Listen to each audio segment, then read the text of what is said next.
नमस्ते, मेरा नाम है अवधेश विद्यालंकार। टीचर्स अड्डा के यूट्यूब मंच पर मैं आपका हार्दिक स्वागत एवं अभिनंदन करता हूँ। एक श्रृंखला हम लोगों ने चलाई है जिसमें कुछ सफलता की कहानियां आप लोगों के बीच में हम लोग लेकर के आते हैं, ताकि आप लोगों को अपनी सफलता प्राप्त करने के लिए प्रेरणा मिल सके।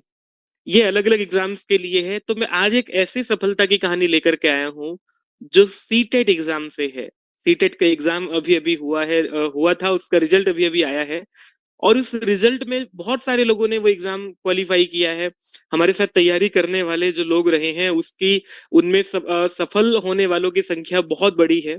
तो उसमें कुछ लोग ऐसे हैं जिन लोगों से संपर्क हो पा रहा है और जिनकी कहानी सुन करके, जिनके पारिवारिक बातें सुन करके, उनकी पृष्ठभूमि जान करके और उसके बाद वो जब वो तैयारी करते हैं, वो फिर एक ऐसा लगता है सुन करके कि ये कहानी जो है वो दर्शकों तक जानी चाहिए, वो अभ्यर्थियों तक जानी चाहिए। तो ऐसी कहानी का एक हमारा आज का पात्र जो है वो अमर कुमार यादव हमारे बीच में है। अमर बिहार से हैं और एक ऐसा अभ्यर्थी अमर जो पेड बैच में भी हमारे रहे हैं और बहुत मेहनत से पढ़ाई करने वाले रहे हैं। तो मैं सबसे पहले आप लोगों को परिचय कराना चाहूँगा अमर कुमार यादव से। अमर, एक बार आप अपना सामान्य परिचय और आप कहाँ के रहने वाले हैं बताइएगा अपने विषय में।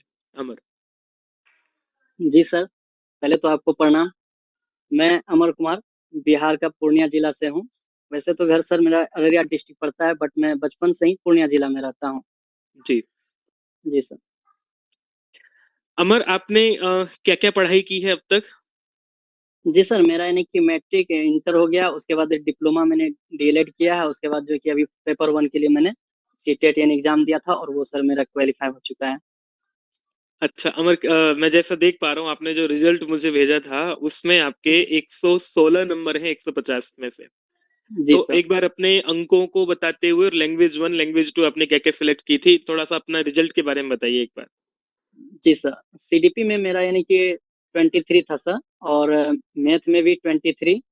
ईवीएस थोड़ा सर यानी कि इस बार तो कुछ क्वेश्चन पता नहीं कहाँ कहाँ से आ रहे थे, तो उसमें यानी कि 19 रहा। और लैंग्वेज वन में 26, और लैंग्वेज टू सर संस्कृत था मेरा, तो उसमें जो है कि 25 नंबर आया है। लैंग्वेज वन आपका हिंदी था। जी, लैंग्वेज वन हिंदी था सर मेरा। हिंदी में आपके केवल 4 प्रश्न गलत हुए हैं और संस्कृत में केवल 5 गलत हुए हैं। जी सर। तो ये जो है आपका एक अच्छा स्कोर है 116 अंकों का। हालांकि 90 पे जनरल आदमी पास माना जाता है और उस 90 से आप 26 नंबर वैसे भी आगे हैं, तो ये बधाई के पात्र हैं आप। जी सर, अ, थैंक यू। आपकी रुचि का क्षेत्र क्या है? थोड़ा सा और पारिवारिक पृष्ठभूमि को भी बताइए कि आपने जैसे पढ़ाई की है, कैसे जी। परिवार से आते हैं, आपके विषय में जानने को मिले। जी सर, मैं सर एक मिडिल क्लास फैमिली से ही आता हूँ सर। यानी कि जैसे मैंने बताया कि मेरा घर तो अररिया डिस्ट्रिक्ट है, बट हम पूर्णिया में रहते हैं। तो ये मेरा यानी कि मेरे जो पापा सर हैं बहुत ही गरीब हैं, ज्यादा भी गरीब यानी मिडिल क्लास फैमिली से आते हैं। तो हम्म, वहाँ पे क्या है ना कि सर एजुकेशन का थोड़ा, मेरा जो यानी कि गाँव है वहाँ पे एजुकेशन का थोड़ा बहुत ही कमजोर स्थिति है। तो क्या हुआ कि बचपन में ही हम यानी कि बचपन से ही समथिंग एक ईयर का होंगे तभी से हम नानी के यहाँ ही रहते हैं। और मेरा हम्म। जो पढ़ाई लिखाई अभी तक यहाँ तक जो हम पहुंचे हैं, इसमें जो है कि मेरा नाना का और मेरे मामा जी का बहुत ही अच्छा योगदान रहा है सर। ठीक है, आपने बताया आप जो है एक साधारण परिवार से हैं और जी। अ, ऐसी स्थिति में देखो पढ़ाई के लिए व्यक्ति संघर्ष करता है और अपने गांव को छोड़ करके बाहर रह करके अपनी पढ़ाई करते हैं। जी तो सर। आप आगे क्या बनना चाहते हैं? किस किस कुछ लोग प्राइमरी स्कूल में टीचर बनना चाहते हैं, कुछ लोग टीजीटी बन करके 10th क्लास तक पढ़ाना चाहते हैं, कुछ आगे फिर पीजीटी का अध्यापक बनना चाहते हैं। तो आपने 12th के बाद ही ये डिप्लोमा किया। उसके बाद जी सर मेरा, इससे आगे भी कुछ पढ़ाई करने की इच्छा है आपकी? जी सर अभी तो मेरा यानी 12th के बाद मैंने जस्ट यानी डिप्लोमा कर लिया, उसके बाद फिर सर सीटेट एग्जाम भी इस बार दिए तो वो भी निकल गया। अभी तो क्वालिफिकेशन सर अभी प्राइमरी तक के लिए ही अवेलेबल है हमसे हाँ, सर, अभी अभी तो प्राइमरी प्राइमरी। तक है। जी। हाँ। तो अभी प्राइमरी के लिए भी उसके लिए अप्लाई किया जाए, जब बिहार में यानी 7th फेज भी आने वाला है तो उसके लिए अभी जो है कि मेहनत करेंगे। और उसके बाद जब आगे भी पढ़ाई करेंगे, आगे हम चाहेंगे कि आगे भी जो है कि बढ़ते रहें। और जो है कि अभी फिर ग्रेजुएशन में भी एडमिशन लेंगे इस बार से, तो आगे जो है कि करेंगे फिर सर। चलिए ये अच्छा है। मैं आपके साथ-साथ और भी जो ऐसे आपके जैसे अभ्यर्थी हैं जिन्होंने 12th के बाद डिप्लोमा करके और सीटेट एग्ज़ाम क्वालीफाई कर लिया है या ऐसा करने का सोच रहे हैं कि हम सीटेट का एग्ज़ाम देंगे या डिप्लोमा कर रहे हैं। आप लोगों के लिए एक जानकारी ये भी है कि अब इस तरह के भी नियम है यूजीसी के कि आप सीटेट के साथ साथ अपना डिप्लोमा के साथ साथ भी आप लोग 12th के बाद ग्रेजुएशन पैरेलल भी कर सकते हैं, एक साथ 2 डिग्री भी कर सकते हैं आप। तो उसका जी सर। लाभ ये भी हो जाएगा कि ग्रेजुएशन भी आप पढ़ सकते हैं, ग्रेजुएशन के बाद फिर आप टीजीटी के लिए भी एलिजिबल हो सकते हैं। तो ये एक अच्छा है विकल्प आपके पास। और ये पढ़ाई की जो व्यक्ति की मंशा है वो हमेशा बड़ी होनी चाहिए। खूब पढ़ने की क्षेत्र में जो है व्यक्ति जितना पढ़ता है वो उतना अच्छा समाज का और राष्ट्र का एक अच्छा नागरिक हो सकता है। तो आपकी भावना बड़ी उदात्त है। आपको देख के लगता है कि एक एक बहुत अच्छा अभ्यर्थी हमारे सामने बैठा है, जिसको जी हम लोग सुनते रहें, देखते रहें तो अच्छा लगेगा। चलिए आपके एक बार सीटेट के एग्जाम के बारे में थोड़ा सा बात करते हैं। एग्जाम कैसा आया था, पहले इस पे बात करते हैं। जी सर। एग्जाम तो यानी कि सर पहले तो इस बार जैसे कि ये अड्डा में चल रहा था यानी कि एनालाइज, तो सर हम्म। लास्ट टाइम में हम क्या किए, एनालाइज पे पूरा फोकस किए, क्योंकि इससे पता चलता है सर इस बार क्वेश्चन किस टाइप का पूछ रहा है। तो हम लास्ट हम्म। में यानी जब तक मेरा एग्जाम नहीं आ गया, 25 जनवरी को था मेरा एग्जाम, तो एग्जाम तक हम एनालाइज को डेली हम करते रहे सर, जिससे कि मुझे बहुत फायदा हुआ। इस बार जो नया पैटर्न का क्वेश्चन आ रहा है उससे यानी कि पता चला किस टाइप का पूछा है, तो उस टाइप का फिर से सर तैयारी करना हम शुरू कर दिए। और उसके बाद सर अड्डा से हम काफी दिनों से जुड़े हुए हैं सर, यानी कि जब ये सीटेट का पिछले वर्ष से पढ़ाना स्टार्ट कर देते हैं, तो हम शुरू से ही सर के साथ जुड़ गए थे। आशीष सर का भी वीडियो देखे थे तो बहुत अच्छा लगा। उसके बाद सर धीरे धीरे यानी कि फिर हम पूरा फैकल्टी, हर एक फैकल्टी को हम ज्वाइन करना शुरू कर दिए। तो उसमें क्या होता है सर जी, यानी कि जब पढ़ते थे तो नोट्स बनाने में भी बहुत टाइम लगता था, तो हम नोट्स सर बहुत कम ही बनाए, लेकिन इसको क्या करते थे, वीडियो को पूरा गौर से हम देखा करते थे, सुनते थे, और वो क्या करते थे हम तभी ही समझ लेते थे। और ऐसा हुआ कि सर क्लास करते करते बाद में फिर जब यानी कि प्रीवियस ईयर क्वेश्चन सॉल्व होने लगा, तो ऐसा लगता था सर पढ़ने के बाद जो कि आराम से क्वेश्चन का आंसर सामने जो कि मेरा चल रहा है। ऐसा ही नहीं कि पढ़ने के बाद मुझे प्रतीत होने लगा था। और सर आप भी जो पढ़ाते थे, आप यानी कि क्लास में बोलते थे कि संस्कृत जो है कि कुछ टफ विषय है नहीं, तो सर सच में यानी कि संस्कृत ज्यादा टफ तो है नहीं, बस उसको जो है कि समझने का दे रहे। तो आप बोलते थे कि क्लास में जब आपको जो कुछ याद करना है तो आप 4 से 5 बच्चे को जो है कि पकड़ के आप पढ़ा दो। तो हम भी सर यानी कि सुबह सुबह ट्यूशन लेते हैं बच्चे सबका, यानी 10th तक का क्लास को बच्चे को पढ़ाते हैं। उसमें वहाँ पे संस्कृत लैंग्वेज है सर। तो वहाँ पे हम क्या करते थे, जो यहाँ एग्जाम में पूछने वाला है वही बस जाके हम वहाँ पे क्या करते थे, जो याद करना रहता था उसी को हम कोचिंग में पढ़ा देते थे। तो क्या होता था, उसका सुनने के दौरान ही उसका सुनते सुनते सर मुझे भी याद आ जाता था। तो ये टेक्निक जो था सर आपका बहुत ही अच्छा था, और मुझे जो कि बहुत अच्छा लगा, और जो कि लाभदायक भी रहा। देखो क्या होता है, जो लोग मेहनत करते हैं वो जी सर। अध्यापकों की बात, हम तो जो कोई भी बात कहते हैं वो सबके लिए कहते हैं, लेकिन कुछ लोग ऐसे होते हैं जो बड़े मन से उन बातों को फॉलो करते हैं, उन बातों को अपने जीवन में धारण करते हैं, और वो लोग सफलता पा जाते हैं। ये बात हर अभ्यर्थी के लिए है। ये इंटरव्यू इसलिए नहीं है कि ये इनकी सफलता की कहानी हमें जो है प्रचारित प्रसारित करनी है। हम ये इंटरव्यू इसलिए कर रहे हैं कि इस सफलता से वो अभ्यर्थी जो दूर गांव के आंचल में बैठ करके, या कोई व्यक्ति शहर में ऐसे कोने में बैठ करके अपनी पढ़ाई कर रहा है, तो कभी कभी मोटिवेट डिमोटिवेट होने लगता है। वो कभी लगता है कि तैयारी करूं तो कैसे करूं। तो ऐसे लोगों को सुन करके जो लोग अपनी बातों को अप्लाई करके, या कुछ सिद्धांतों को, कुछ नियमों को अप्लाई करके अपने एग्जाम की तैयारी करने लगते हैं, तो उनको बड़ी मोटिवेशन मिलता है इन लोग इस तरह से कहानियों को सुन करके, इस तरह की सफलताओं की गाथाओं को सुन करके। तो इन्होंने बताया जैसे कि ये, मैंने ये बात कही थी, ये बात बहुत बार मैं अभी भी कहता हूँ कि अगर आप लोग किसी विषय को बहुत अच्छा तैयार करना चाहते हैं, पहले तो उसको ध्यान से पढ़िए, और ध्यान से पढ़ने के बाद फिर उसको कुछ लोगों को पढ़ा दीजिए और विषय आपका तैयार हो गया। तो ये बहुत अच्छा तरीका है। और किसी चीज को लिख करके देखना, अपने हाथ से लिख लो जो आपने पढ़ा, ये सब बातें सबको सबको कहते हैं, लेकिन जो लोग अपनाते हैं और वो फिर सफलता पा जाते हैं। अच्छा, अब आते हैं हम एक बार, आपका जो 150 नंबर का पेपर है, 150 में से 30-30 नंबर के 5 सेक्शन है, इनमें से सबसे कठिन सेक्शन कौन सा लगता था आपको। जी सर, पहले तो कठिन ही नहीं लगता था कि संस्कृत लगेगा, लेकिन लास्ट टाइम में क्या हुआ, जब टेस्ट लगाते थे, मेरा कुछ और फ्रेंड सब भी था, तो संस्कृत और हिंदी में सर बहुत कम नंबर आता था। इसमें नंबर जो कि यानी वही समथिंग 12 13 ऐसे आता था, 15 आता था ज्यादा से ज्यादा। तो लास्ट 10 दिन क्या किया सर, हम और सब सब्जेक्ट को थोड़ा यानी कि कम टाइम दिए, और इन दोनों को जो है कि सर टाइम बहुत यानी कि ज्यादा टाइम दिए, तो इसमें क्या हुआ सर, ज्यादा ही नंबर आया। तो इससे जो कि हमको बहुत अच्छा लगा कि लास्ट में जो हम मेहनत किए 10 दिन यानी दो सब लैंग्वेज पेपर में, तो वो सर मेरा सक्सेस हुआ। सीडीपी बात सीडीपी पे बात करते हैं आपको। जी, सीडीपी पे आशीष सर की क्लास आप कंटिन्यू लेते रहे, जी सर। पेड बैच में भी आप लेते रहे। तो उसमें जैसे क्वेश्चन पता ही नहीं लगता कि हम क्वेश्चन का आंसर सही कर भी रहे हैं या नहीं कर रहे हैं। तो इस जी। पे कैसे आपने अपनी तैयारी की इसको लेकर के? जी सर, सीडीपी में जैसे कि देखते हैं तो कोई-कोई प्रश्न में होता है सर ऐसा कि सर सारा का सारा ऑप्शन सर सही रहता है। बट आशीष सर कुछ ऐसा ही तैयारी करवा दिए थे, यानी क्वेश्चन पढ़ने के बाद लगता था कि दूसरा आंसर हो ही नहीं सकता है। आराम से जो आंसर है वो परफेक्ट आंसर पे ही सर नज़र जाता था और उसको जो है कि आराम से उसको टिक मारते थे। आगे ऑप्शन पढ़ने का ज़रूरत ही नहीं पड़ता था। सर ऐसा यानी कि तैयारी हो चुका था, यानी कि आशीष सर के साथ भी पूरा यानी सर उसके साथ भी मिले रहे और जो कि जैसा-जैसा इंस्ट्रक्शन देते रहे अड्डा के यानी टीचर सब, तो वैसा ही सर उसको फॉलो करते रहे और जो कि मेरा मेहनत भी जो कि और टीचर्स अड्डा का भी मेहनत यानी सक्सेस हुआ सर। और मेरे घर में जब यानी कि ये नंबर सुने कि 116 15 नंबर, पहले तो सर आंसर की मिलाए थे तो 115 नंबर आया और 1 नंबर ग्रेस दिया गया तो 116 नंबर हुआ। जब घर में बताएँ तो मेरे पापा जी, मामा जी, तो सबसे ज़्यादा तो मेरे मामा जी सब यानी कि बहुत खुश हुए, नाना जी खुश हुए कि हाँ, बच्चा मेहनत किया तो सक्सेस हुआ। और मेरे पापा जी भी, मम्मी जी भी बहुत खुश हुए ये इतना नंबर देख कर के। जी, चलो ये बहुत अच्छे क्षण होते हैं जब आप किसी एग्जाम में अच्छे नंबर लेकर के आते हैं। पास तो बहुत लोग होते हैं, हो ही जाते हैं। लेकिन जी किसी सर। एग्जाम में अच्छे नंबर आते हैं तो माँ-बाप सच में बहुत प्रसन्न होते हैं। तो सीडीपी की बात हुई, सीडीपी को आपने किया। ईवीएस में किस तरह से ये या कोई आप बताओ किस चीज़ से डर लगता था आपको ईवीएस में? ऐसा क्या लगता था कि ये विषय मेरा कमज़ोर है, ईवीएस का मैं करूँ इसको तैयारी? नहीं सर, ईवीएस से ये नहीं, सर ईवीएस में हम बहुत कॉन्फिडेंस थे कि मेरा कम से कम 25 आना चाहिए।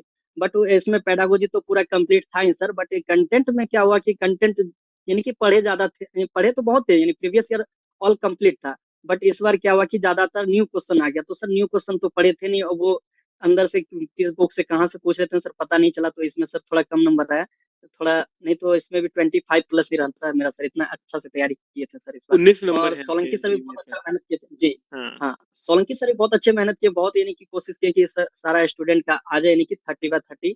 ऐसा मेहनत तो सर जी का बहुत अच्छा था, बट क्वेश्चन ही कुछ न्यू आ गया इसलिए सर 30/30 नहीं हो पाया। कोई बात नहीं, मुख्य बात ये है कि आपका उसमें 116 नंबर बड़ी बात है। पर हाँ, ये है कि आपने जी, मेहनत जिस हिसाब से की थी उसमें आपको 19 नंबर कम लग रहे हैं, ठीक है। जी, इसके बाद आते हैं हम आपका जो मैथमेटिक्स है उसमें आपके कितने नंबर हैं? जी सर। मैथमेटिक्स में तो ऐसा लगता है सर, आयुष सर जो पढ़ाते हैं उसमें यानी कि कोई भी क्वेश्चन ऐसा नहीं लगता है कि माइंड में नहीं आएगा, क्योंकि वो सर जो पढ़ाते हैं उसका भी स्टाइल कुछ अलग ही है। वो अपने से कुछ सवाल नहीं करते हैं। एक दिन पैड में हम पढ़ रहे थे, तो पैड में सर से सवाल हम किए, तो वो सर यानी कि अपने से आंसर नहीं बताए, वो हमसे पूछ-पूछ करके हमको खुद यानी कि आंसर शीट पे लेकर के गए वहाँ पे। तो हमको बहुत अच्छा लगा। इससे क्या हुआ था, बस एक दिन हमको डाउट होता, सर से पूछे भी और बहुत अच्छा लगा और पढ़ाने का भी स्टाइल बहुत अच्छा है सर का। उसमें यानी कि सब कुछ यानी कि स्टूडेंट से ही करवाते हैं, ये नहीं कि अपना बता दो और काम खत्म, ऐसा नहीं। और लास्ट टाइम में सर बताया ना एनालाइज, तो मैथ का तो हर एक दिन यानी न्यू टाइप का क्वेश्चन आता था, तो मैथ का भी एनालाइज हमको बहुत अच्छा लगा सर। और हिंदी पे बात करें आपकी? जी, हिंदी वाले सर का तो सर एक मोटिवेशन लाइन हमको बहुत अच्छा लगा। मोटिवेशन लाइन बोलना चाहेंगे कि हाथ खाली ही सही ऊपर उठाए रखना, सॉरी सर इसका एक लाइन है, लाख दलदल हो पैर जमाए रखना, हाथ खाली ही सही ऊपर उठाए रखना, कौन कहता है छलनी से पानी रुक नहीं सकती, पानी रुक सकती है मेरे दोस्त, बर्फ बनने तक पानी का हौसला बनाए रखना। तो क्या ये बात सर है! क्या बात ये है! नवनीत सर यानी ये दिए थे लाइन। जब भी हमको लगता था कि नहीं अब छोड़ देते हैं बाद में पढ़ेंगे, तो फिर सर इसको क्या होता है एक बार मोटिवेशन लाइन पढ़ लेते थे, फिर क्या होता था नहीं थोड़ा और पढ़ लेते हैं। तो इससे सर बहुत अच्छा मोटिवेशन लाइन था और हमको जो कि बहुत यानी पढ़ने के बाद और ज्यादा मोटिवेट हो जाते थे तो और सर पढ़ते थे। वैसे और नवनीत सर आपकी से और सब भी टीचर।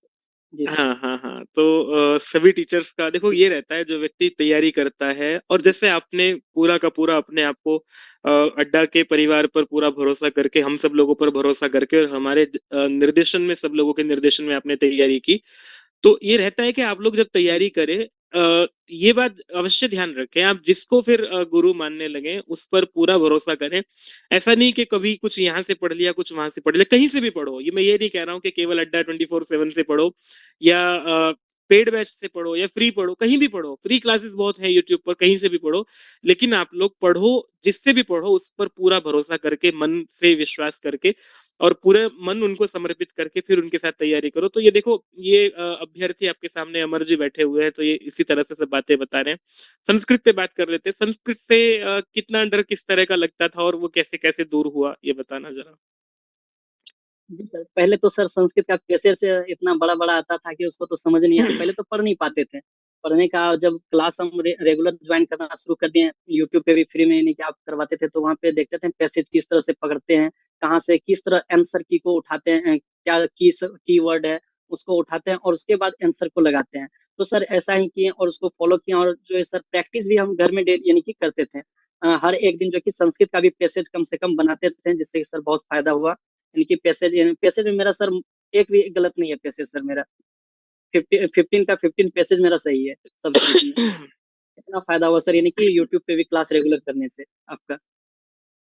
ये देखो, ये रहता है, हम लोग यूट्यूब पे और पेड पे क्लास पढ़ाने में कोई अंतर नहीं करते हैं। ऐसा नहीं है कि पेड में हम कुछ अलग पढ़ाते हैं और यूट्यूब पे कुछ अलग पढ़ाते हैं। तो आप लोग यूट्यूब पर भी अच्छी तैयारी कर सकते हैं, पेड में भी अच्छी तैयारी कर सकते हैं। ये निर्भर करता जी है विद्यार्थी पर, अभ्यर्थी पर। तो ये हुआ आपका जो आपका 150 नंबर का पेपर था, आपने इसको अच्छे से किया। और आपने जैसा देख करके लग ही रहा है, आप बहुत सिंसियर हैं पढ़ाई के प्रति, तैयारी के प्रति। कुछ ऐसा बताओ, जो जी लोग तैयारी करने वाले, अभी अपनी तैयारी शुरू करने वाले हैं, आप जब ऐसी स्थिति में थे जब सीटेट का नहीं पता था कि कब होगा, जैसे आजकल है, सीटेट का एग्जाम जब पिछले वाला हुआ था, जनवरी में खत्म हो गया था, उसके बाद आपने सीटेट का एग्जाम देना है, ये सोच के कब से तैयारी करनी शुरू करी और कैसे कैसे इस पर आगे बढ़े आप? जी सर, जैसे कि सीटेट का तो हर साल आता ही है, इस बार तो जुलाई में भी आने का चांस था बट जुलाई में नहीं आ पाया। तो हम हाँ। एक दिन अड्डा का क्लास देखे थे, तो वहाँ पे यानी कि जुलाई का टारगेट को लेकर के सर आशीष सर का क्लास देखे थे, तो उसका टारगेट लेकर के चल रहे थे। तो जुलाई में सर एग्जाम हुआ नहीं, तो यानी कि हम फरवरी सॉरी मार्च से क्लास स्टार्ट हुआ था और मार्च से ही हम सर जुड़ गए थे जुलाई को यानी कि टारगेट लेते हुए, लेकिन जुलाई में एग्जाम हुआ नहीं। तो उसके साथ अगर फिर सर कहीं छोड़ देते तो फिर जो है कि सर हम इस मुकाम तक नहीं पहुंच पाते। तो हम क्या किए सर, रेगुलर कम से कम क्लास को हम लेते रहे, जिससे क्या हुआ सर, मेरा जो कि जो भी नॉलेज था, प्रीवियस नॉलेज और जो भी चल रहा है उसमें और भी जो कि अच्छा होता गया सर। कहीं पे क्या होता था फिर हमको बोले ना सर, नोट्स बनाने का जरूरत ही नहीं पड़ा। आराम से एक बार कोई भी लाइन को देख लेते थे, आप लोग पढ़ा रहे हैं तो उसका जो कि माइंड में जो है कि वो वर्ड घूमने लगता था। इससे जो कि बहुत फायदा हुआ रेगुलर क्लास लेने से। और जो है कि लास्ट में जो है कि लास्ट टाइम में पेड में भी ज्वाइन किए, तो पेड से भी हमको फायदा हुआ। उसके बाद जो है कि सर आगे जो कि पढ़ते गए, लास्ट में एनालाइज वगैरह भी बहुत चीज किए, तो सर फायदा हुआ इससे। और मुझे जो कि कहीं कुछ करने का जरूरत नहीं पड़ा, ओनली फॉर टीचर अड्डा के साथ जुड़े रहे और जो कि मुझे जो कि कामयाबी मिला सर। चलो, ये बहुत अच्छा रहा। और आपसे जान करके बहुत सारी बातें अच्छा लगा कि आपने पूरे मन से तैयारी की। और आगे के अभ्यर्थियों के लिए भी ये निर्देश है, ऐसा हमारी शुभकामनाएं है कि आप लोग भी ऐसे तैयारी करें। कुछ ऐसी बातें याद हैं आपको पेड बैच की, जो आपको बहुत याद रहेंगी हमेशा के लिए? कुछ ऐसी बात जी किसी सर के साथ, किसी क्लास जी की, सर स्पेशल क्लास, हाँ बताओ। जी जी आशीष सर के साथ यानी कि मेरा हुआ था सर। यानी एक दिन मैं सोया हुआ था, उसको बताया भी था आशीष सर को कि सर आप जो कि मेरे सपने में आए थे, ऐसा मैंने बताया था पेड क्लास में। तो वो सर फेसबुक पे भी पोस्ट किए थे ये बात कि आप मेरे सपने में आए थे, ऐसा लिखा हुआ था फेसबुक पे सर ने। जब और अध्यापक के मेरे सर विषय में आप, जी हाँ। जी और अड्डा से सर मेरा दो तीन फ्रेंड भी बन गया था व्हाट्सएप ग्रुप के माध्यम से। इसमें से दो तीन फ्रेंड तो निकल भी गया, लेकिन दो फ्रेंड का जो है कि मात्र 4 नंबर से छूट गया।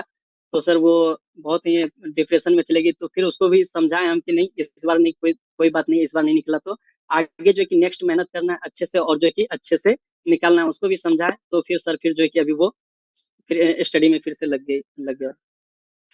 चलिए अमर, आपसे बातचीत करके बहुत अच्छा लगा। और आपने, जैसा जब मैं कल पढ़ा रहा था तो आपने मुझे बताया कि मेरे इतने नंबर आए हैं, और मुझे भी सुन के अच्छा लगा।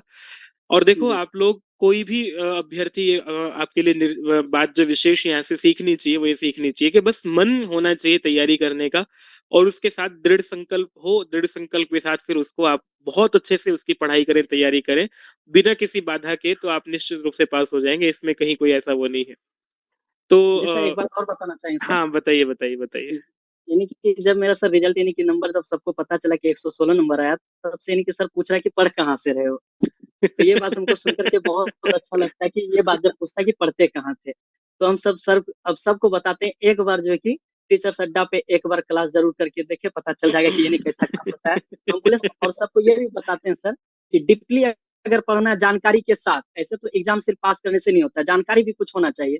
तो अगर जानकारी चाहिए तो आपको अगर डीपली पढ़ना है तो एक बार टीचर्स अड्डा का क्लास जरूर करें। भले ही आप वहाँ पे 2 पॉइंट पढ़िए वहाँ पे डेली, लेकिन पूरा जानकारी के साथ पढ़िए। और वही जानकारी के कारण मेरा जो है कि इतना नंबर आया है।